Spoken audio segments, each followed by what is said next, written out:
Olá a todos, mais uma vez sejam muito bem-vindos. E hoje nós vamos continuar, então, a pedido aí de muitos, né? Vamos continuar falando sobre esse livro aqui do Jung, né? Onde ele fala aí sobre os sentimentos e a sombra.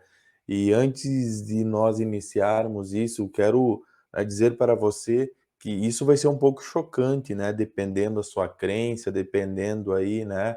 A sua cultura, enfim, o que você vem aí, digamos assim, seguindo, né? Dentro da sua religião. Não quero aqui mudar isso. A propósito, Jung também não teve essa intenção quando ele colocou, ele externalizou, enfim, a sua opinião sobre isso, juntamente com as suas pesquisas e outros nomes também a respeito, né, que ele coloca naquela conversa informal que ele teve. Então, tudo isso, né, nós vamos comentar aí hoje. Então, isso serve, né, o propósito do Jung também era fazer a pessoa refletir sobre isso, era fazer apenas você não criticar, né, porque criticar você não vai fazer você crescer com isso, mas você refletir, você buscar respostas dentro aí, né, de você mesmo, você procurar despertar aí ah, o seu questionamento aí atrás, né, para ver realmente se isso para você está fazendo bem, se não está, mas enfim, seja muito bem-vindo. Peço que você deixe aí seu like, compartilhe aí, né, essa aula, digamos assim, que é muito importante. E também peço que você se inscreva no canal se você não é inscrito. Então, vamos continuarmos isso, e como eu disse, é um assunto um pouco delicado, é um assunto que mexe com crenças, mas isso é muito importante por mais uma questão fundamental. Eu tenho uma biblioteca muito ampla aí nessa questão de ocultismo, hermetismo, a própria hipnose e todos esses assuntos aí, de alguma maneira, eles caem em contradição com crenças, eles caem aí em questão, isso é do bem, isso é do mal. Estou lendo sobre os Illuminati, professor, mas ali fala muito coisa sobre o demônio, sobre coisa ruim. Mas nós vamos ver aí o que que é o demônio, o que que é o mal, né, dentro da definição aí de Jung. Então, eu vou usar aqui as palavras dele. Então, antes de nós sairmos julgando o que é bem e o que é o mal, o que é certo, o que é errado, vamos primeiro, né, olharmos, né, para isso com uma questão, um propósito, de não apenas acreditar em tudo que nos é dito, tá? E como eu digo, quando tem 2 ou 3 ou mais pessoas que defendem um assunto, é muito fácil você aí, né, ser sugestionado e seguir a acreditar nisso também.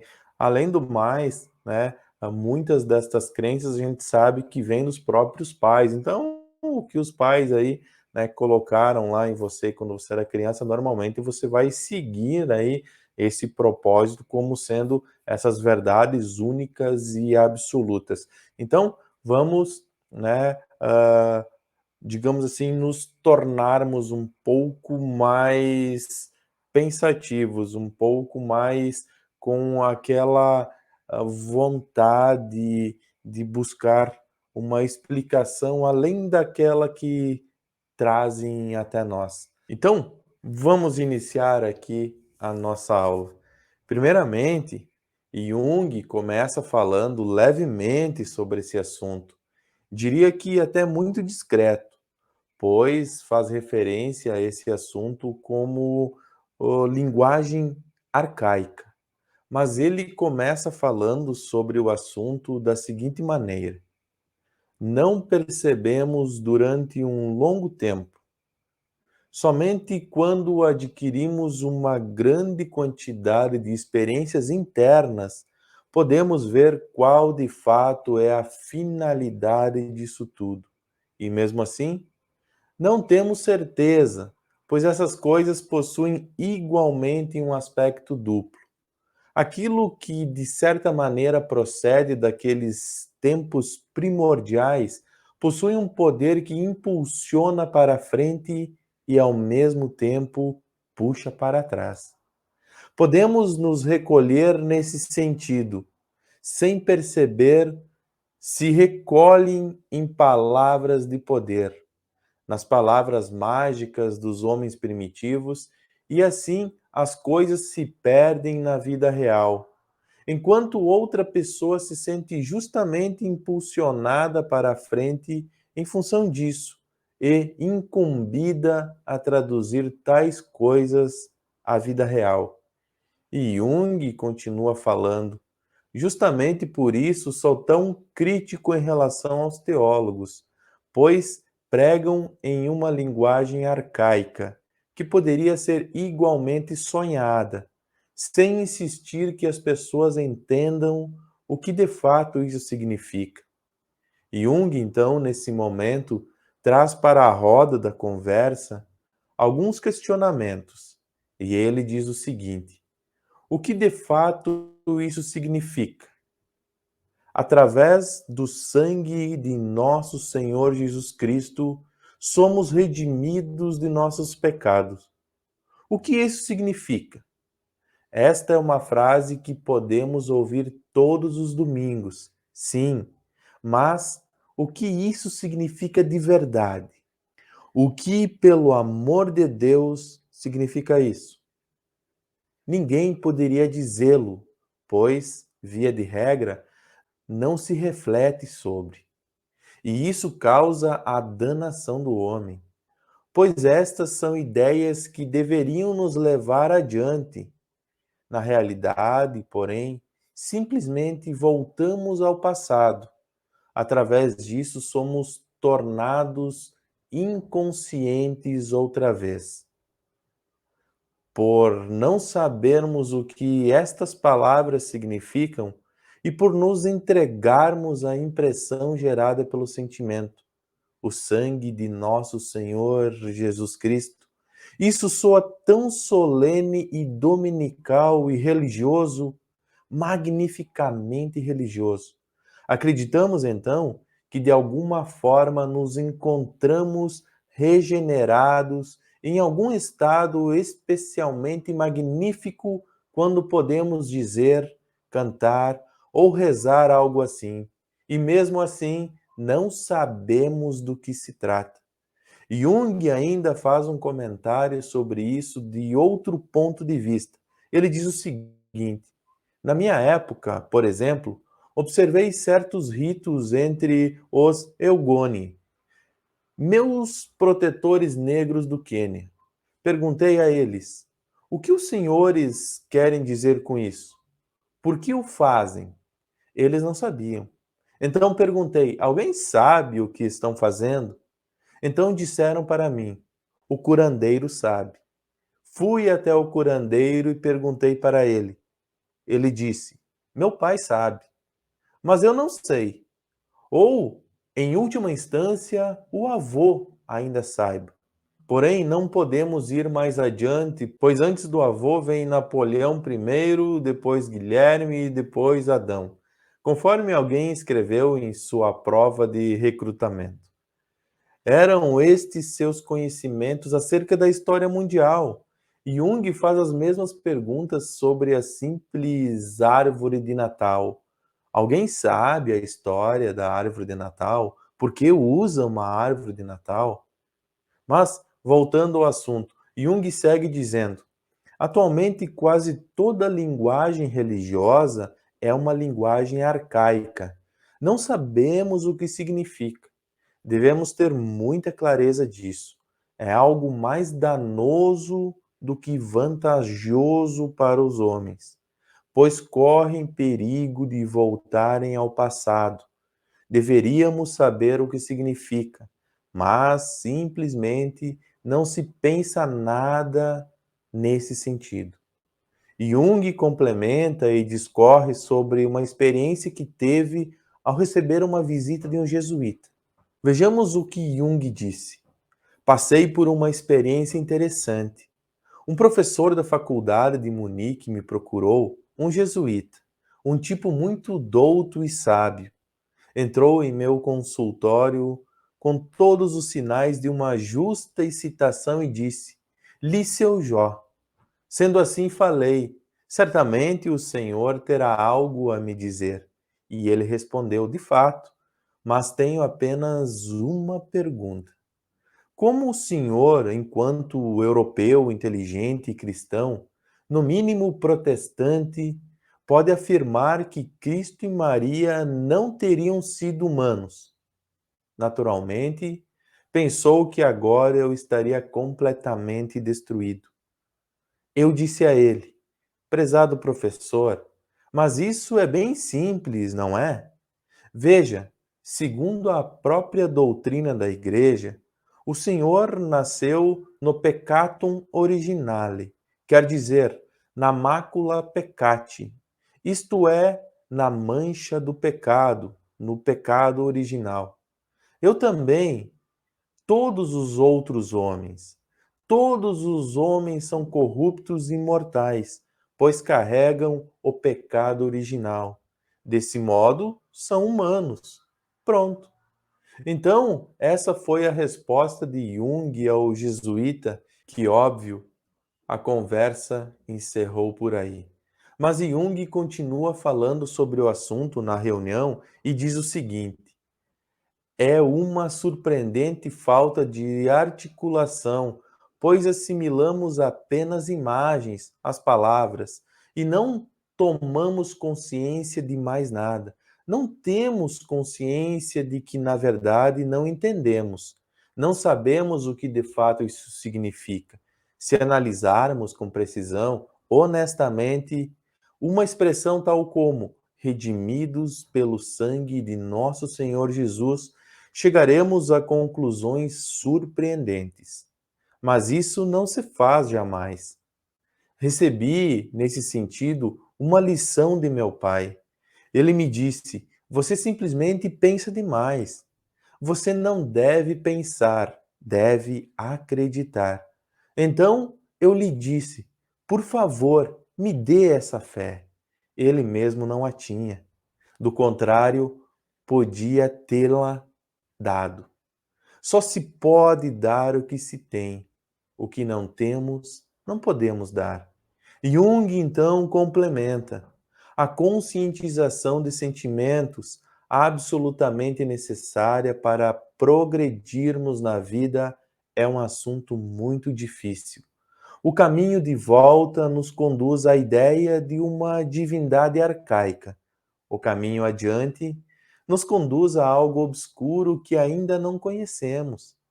Mas faz muita diferença quando voltamos a um estado de espírito arcaico onde não pensamos mais nada, tornando-nos vítimas de uma total sugestão.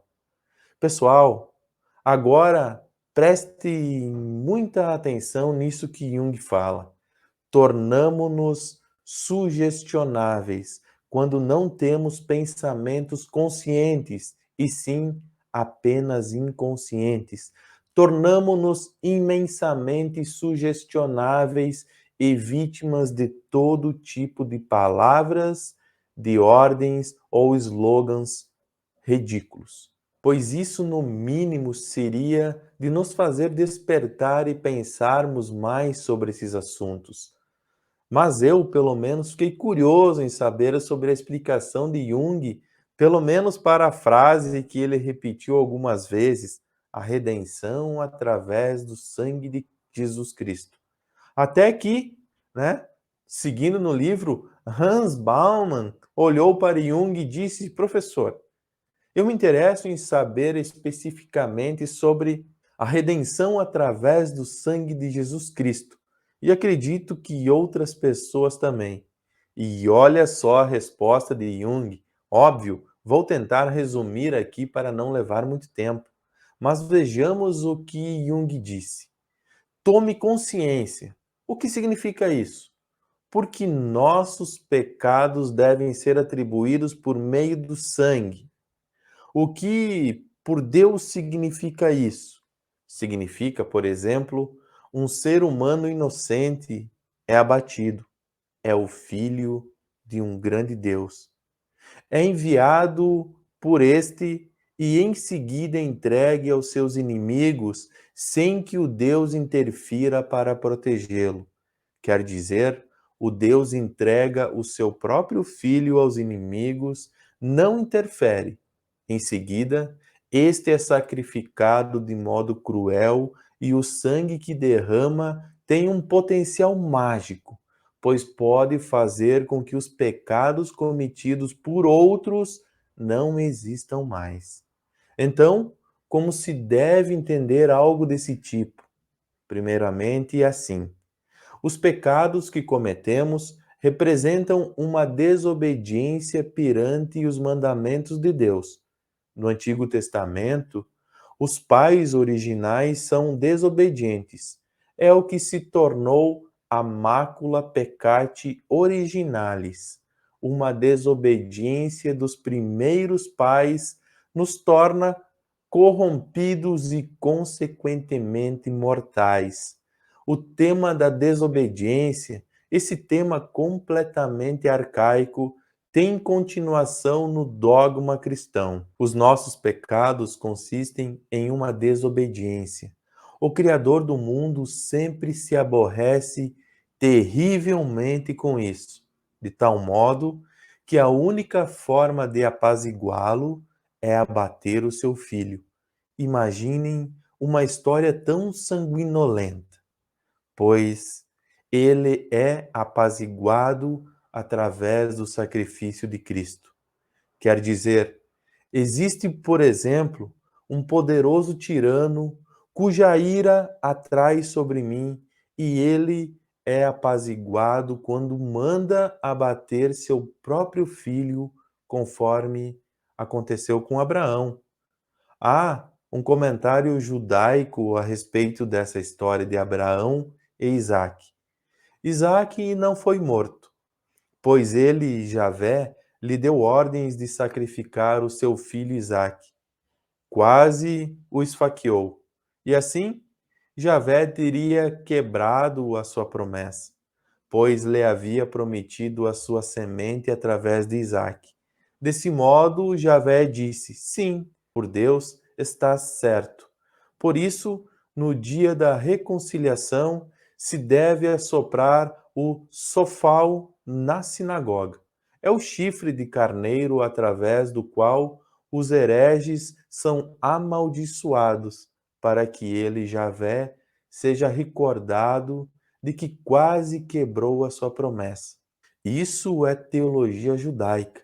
É como a história do sumo sacerdote que todo ano, no dia da primavera, vai ao Santo dos Santos e lá dizem: Vi a magnificência de Adonai. Adonai significa Senhor, e essa magnificência lhe falou: abençoe-me, meu filho.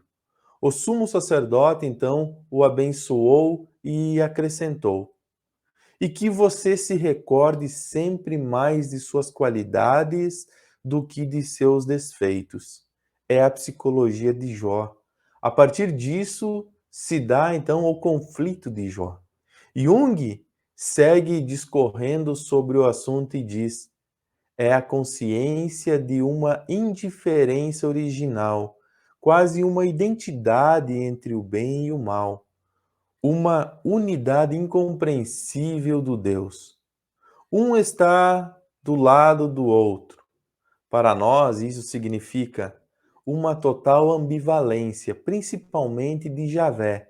Mas no Novo Testamento, podemos encontrar indícios semelhantes, quer dizer, de que o Deus do Novo Testamento não é, em sentido algum, um Deus do amor, e sim um Deus vingativo, terrivelmente vingativo, que até mesmo sacrifica o seu próprio filho para que ele se livre do seu aborrecimento.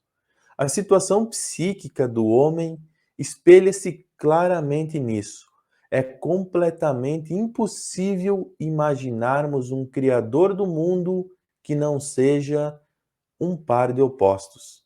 Ele tem que ser opositivo, caso contrário, não teria energia. Não haveria criação da luz a partir da escuridão. Quando não há escuridão, também não existe luz a partir dela. Se não há luz, não existe escuridão. Assim é. Jung segue e diz: mas quando as duas coisas são separadas, a questão se torna complicada. Há uma representação ambivalente de Deus que constantemente ocultamos de nós mesmos. Os teólogos ocultam de si mesmos. Jung faz mais uma observação importante acerca do assunto.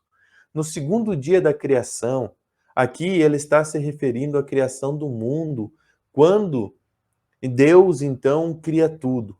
No segundo dia da criação, era uma segunda-feira, pois ele começou no domingo. Fez-se a luz. No segundo dia, na segunda-feira, os opostos foram separados. As águas superiores foram separadas das inferiores. Na noite deste dia, Javé não disse que era bom. E algo que disse em todos os outros dias, mas não neste dia. Ora, era o dia da mulher, Luna, o dia das constelações noturnas. E na Idade Média afirmava-se que o diabo teria sido criado naquele dia, a serpente do paraíso que existia antes de Adão. Na Idade Média, dizia-se que este dia da criação não foi louvado, pois tratava-se de uma questão um pouco embaraçosa. Jung, então, faz uma correlação com as escritas medievais e segue dizendo: quando me deparei com esse fato entre os escritores medievais, analisei o famoso comentário de Orígenes a respeito da Gênesis. De fato, Orígenes diz que Deus louvou a sua obra em todos os dias da criação. Precisava ocultar essa história desagradável. Há de ter acontecido algo incomum naquele dia para Deus não elogiar este dia. Isso é igualmente ignorado. Ninguém pensa nisso. Na Idade Média, ainda se encontravam estas coisas, pois refletia-se sobre elas. E Jung segue falando sobre o tema e mais adiante fala também sobre o sino. E achei importante compartilhar os dizeres de Jung sobre isso também. Mas calma que logo vou colocar aqui algo chocante que Jung traz à tona nessa reunião informal. Mas sobre os sinos. O sino tem um significado semelhante ao do gongo no Oriente. O gongo é a voz metálica de longo alcance que cada um também emite quando diz Om. É a badalada do gongo, é a invocação.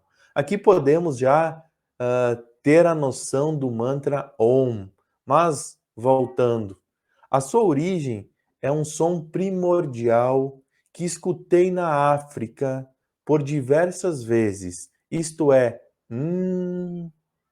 algo que se diz instintivamente para bela vista, bela música, uma bela imagem, uma bela moça. É um som primordial que a mãe diz ao filho quando não quer comer. Assim como outros sons primordiais com estalos da língua, os dedos. Isso ocorria muito nos templos de Mitras, pois desse modo os deuses eram atraídos como cães, animais. De certo modo, eram atraídos por seus instintos, seus atributos animais. Então, esta é a origem dos sinos. Existem muitos outros atributos arcaicos que nos arrastam para a inconsciência. E aqui faço um parêntese sobre alguns usarem sons para hipnotizar, né? Alguns desses sons partem deste mesmo propósito, tornamo-nos inconscientes. Mas uma outra pergunta foi feita a Jung. Veja só o que Ignaz Tauber perguntou a ele. Gostaria de apresentar uma pergunta sobre a sombra. O próprio Cristo aconselhou a repressão da sombra, quer dizer, do lado sombrio? E isso era condicionado historicamente ou trata-se de uma interpretação mais tardia da igreja? E, atualmente isso lá em 29 de maio de 1957.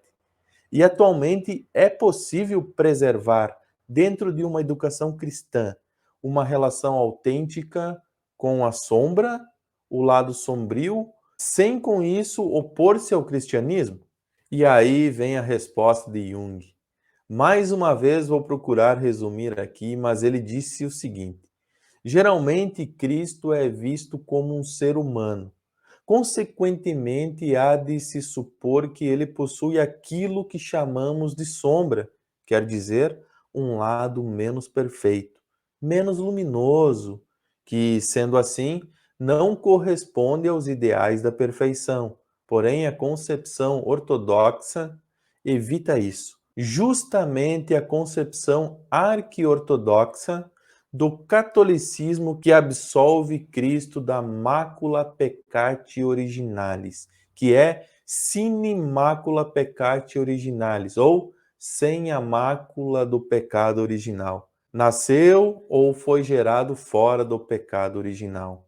Do mesmo modo que sua mãe encontra-se fora do âmbito do pecado original em função do dogma da declaração da Conceptio Immaculata, Conceição Imaculada. Esse dogma foi introduzido 100 anos atrás por Pio IX, segundo este ponto de vista cristão, então se encontra sem mácula. Por outro lado, alguns relatos do pai da igreja, Ireneu de Lyon, no início do século III, o relato da teologia gnóstica, que pressupunha que Cristo nasceu sim com uma sombra, mas que destacou essa sombra de si e daí em diante viveu sem sombra. Porém, não nos é transmitido o que, segundo a concepção desses gnósticos, aconteceu com essa sombra destacada. Através das narrações do Evangelho, podemos, entanto, concluir que se trata do diabo em pessoa, pois, segundo o relato do Evangelho, ele se separou do diabo. Vai-te, Satanás. Desse modo, se separou definitivamente da metade escura. O que de fato teria que ser assim, caso a doutrina da Igreja do sumum bonum, bem maior, tivesse validade. Mas na Igreja, ela justamente tem validade, não apenas no catolicismo, e sim também no protestantismo, que vale que Deus, o Pai, ele é sumum bonum e que ele não contém escuridão. Onde, porém, se encontram o inferno e o diabo, isso permanece sem explicação. Isto está fora do âmbito do Pai. E isso simplesmente é ignorado. Não é mencionado qual a sua relação com a onipotência de Deus. E Jung segue severamente externalizando seus pensamentos e anexando outros nomes, que também se deparam com essas questões e refletiam sobre isso, como Valentino ou Basílides, que foi inclusive papável, aspirava à sede episcopal de Roma. Descobertas feitas no Egito, uma biblioteca gnóstica, um original da escola valentiana, o assim chamado Evangelium Veritatis, o Evangelho da Verdade, onde ele, de forma bem diversa dos outros pais da Igreja e de modo reflexivo, tenta extrair a quinta essência do cristianismo, se perguntando: o que de fato diz o cristianismo? O que de fato isso significa? Que história é essa de Deus encarnado? Então, essas pessoas se depararam com o problema: qual a origem do mal? Este dito é de Basílides, o grande gnóstico que justamente se ocupou de modo bem especial com o problema do mal e, por isso, com o problema da sombra. Jung também faz relação com os símbolos, onde diz: a história dos símbolos nos indica que isso coincide com o fato de Cristo e o diabo terem uma série de símbolos em comum. Por exemplo, o diabo é o leão e Cristo é o leão, leão da tribo de Judá. Ou ele anda em volta com um leão que ruge procurando a quem devorar. Ou a águia, ou a estela matutina, que é a estrela d'alva, Lúcifer. Ambos são Lúcifer. Isso indica uma unidade original que foi, por assim dizer, separada por um ato de vontade. A unidade original, de fato, se encontra presente em seu pai, isto é, em Javé judaico. Javé é uma coincidência oppositorium. Ele possui ambos os lados, um lado claro, positivo, e outro escuro. Por um lado, deve-se amar esse Deus, certo? Por outro, deve-se temê-lo. Atualmente, encontramos-nos sob a influência do desenvolvimento medieval do cristianismo. Agora, estamos acostumados a pensar desse modo cristão, isso é, no estilo summum bonum. E Deus é apenas o bem. Deus não é paradoxal. Todo mal é de ordem da sombra e nem possui de fato uma substância. É apenas a ausência do bem. Não refletimos a respeito, pois, caso o fizéssemos, deveríamos saber se o mal não existe, se o mal não é, então o bem também não existe. Para quê? Não há branco quando não há preto, e não há preto quando não há branco. Mas sobre isso ninguém pensa. É admirável em quantas coisas se acredita. Assim que começamos a refletir um pouco, fazemos as mais incríveis descobertas. Então, falei com vocês um pouquinho mais aí sobre esse incrível livro aqui, né? Que é uma reunião, como eu já disse, informal que Jung teve com alguns familiares, e isso foi gravado e depois foi fielmente transcrito aí e surgiu aí esse pequeno livro, mas muito importante, né? E eu quero dizer com isso, né, trazer esse pensamento e trazer ah, essa questão para que você, né, você internalize em você uma questão de reflexão. Procure refletir um pouco sobre isso. Se possível, assista novamente e tire as suas próprias conclusões e a partir disso, reflita sobre as suas crenças, reflita sobre o bem, sobre o mal, né?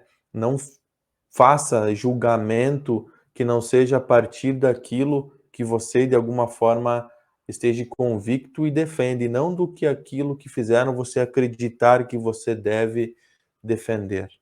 Fica aqui, né, mais uma aula para nós refletirmos. E se você quiser que eu fale um pouco mais sobre esse livro, comente aí que tem muito mais coisas interessantes para, né, tratar a respeito disso e que isso tudo está interligado aí, né, com todos os conteúdos que nós estamos conversando, inclusive aqui ele faz um comentário interessante sobre seitas, né, sociedades secretas, e aí Rosa Cruz, Illuminati, tantas coisas assim, que todas elas guardam um segredo.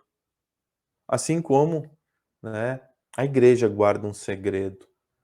Por isso que somos atraídos por mistérios e segredos, e no momento que um segredo é revelado, perde-se a vontade da busca, né? Pois já não se tem mais o que buscar. Que segredo é esse? Está interessado? Quer que eu fale um pouco mais sobre isso? Deixe seu comentário aí, que eu posso sim continuar falando sobre esse assunto incrível. No mais, deixe seu like, não esquece, deixe seu like que é importante, né, aqui para o canal. Obrigado pela sua participação, pela sua presença. Comente aí e até a nossa próxima aula. Valeu, até mais.